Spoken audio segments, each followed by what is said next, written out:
What's up, TikTok? My name's Homegrown Tone, and this is my game, Who versus Who, where we go into our magic bucket, pull out a subject, and we talk about it.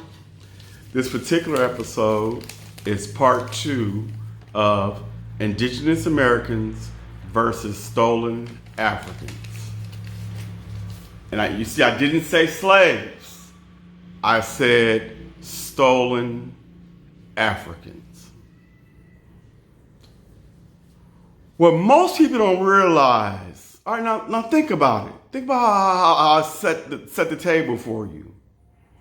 We started off with how they went over there and got all of these riches and taught them and put Spanish and that was in South America, Central America, Mexico,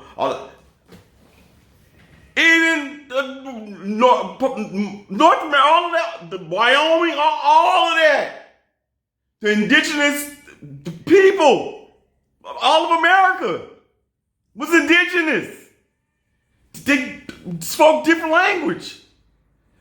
There were so many trees. You can look it up.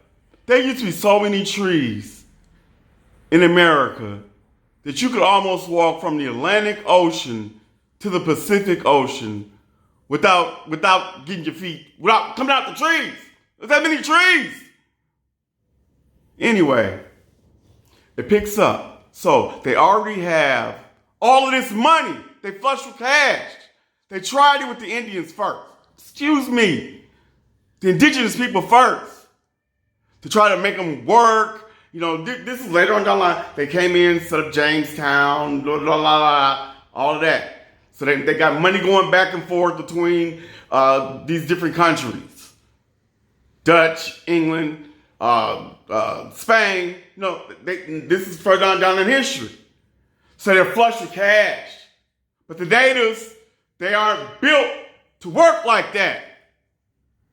So then what they do is they go to Africa.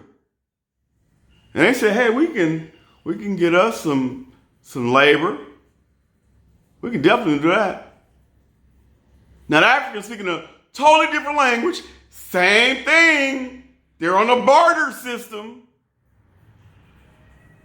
These Europeans, Dutch, they come up with all this gold at first, bring it to the chiefs. Did the same thing they did to same thing they did in South America, and say, you know, we need help, we need workers, we'll make you rich. Oh, and you're gonna see this, and then so they plied the Native Americans with alcohol and tobacco. You see the effects of that today. Okay? So they did that to them too. Supplying with alcohol, tobacco. They didn't know.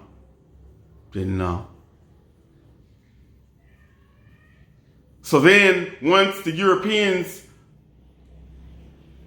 I'm just gonna lump them all together as Europeans. Once the Europeans saw how much firepower they had, they're like, man, why are we giving them money for something we can just take?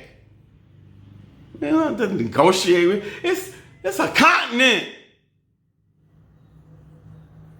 full of Africans who don't speak the language, your European language, who pray to a different God, eat different foods.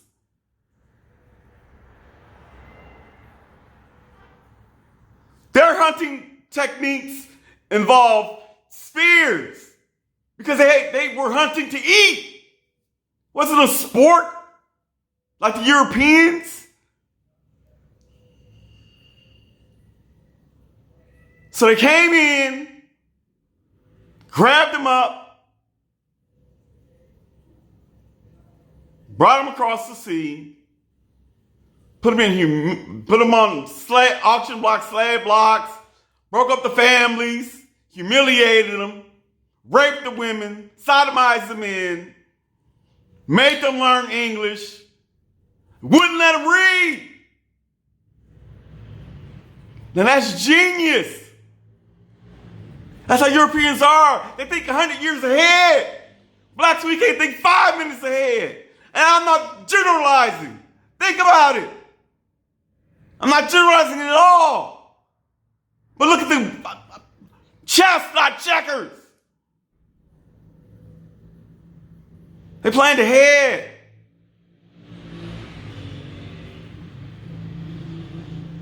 So they took away their religion, they took away their name, they took away their language, they took away their diet, they took away their family, then put them, it's called chat. Well, you know what? This is what kills me with your European people. We all were slaves. Look this up. Chattel slavery. It's not the same as indentured slavery. You all can go free in 3 years.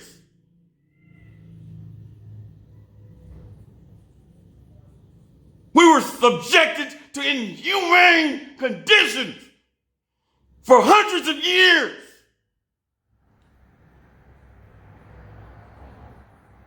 Buck breaking, rape,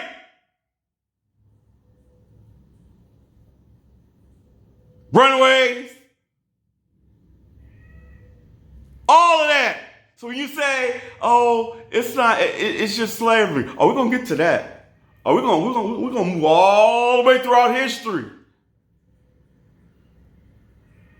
So you did that, all right?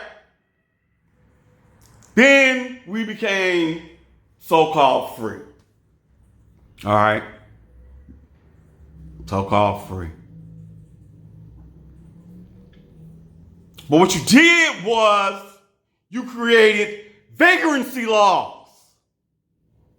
So that if you were black and you didn't have a job, they could lock you up. Or they could make you stay on the plantation and work as a sharecropper.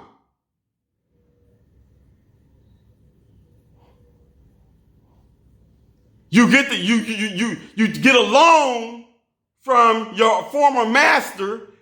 He go and buy the seeds and the grains and everything to grow for the season. He'd overcharge you. He know you're not gonna make a return on it. He buying you the worst seeds. So you stay in a perpetual debt.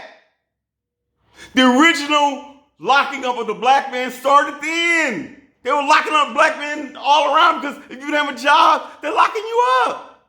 And who's gonna hire you? You know who the first black entrepreneurs were? Black women. They used to they were the cooks. So they used to take their food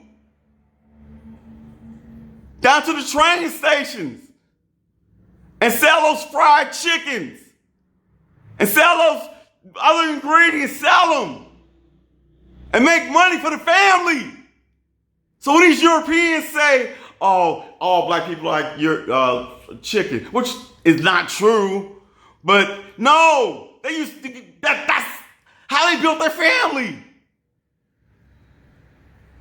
So let's move forward.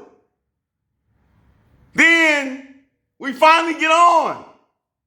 Got the jazz era, Black Wall Street. We finally get on. Tulsa, Rosewood. Y'all bummed the hell out of us. You realize that we can't move into your neighborhoods. Then, in the 70s, you came along, broke up the family. In order for a family to get welfare, the father can't be there. What?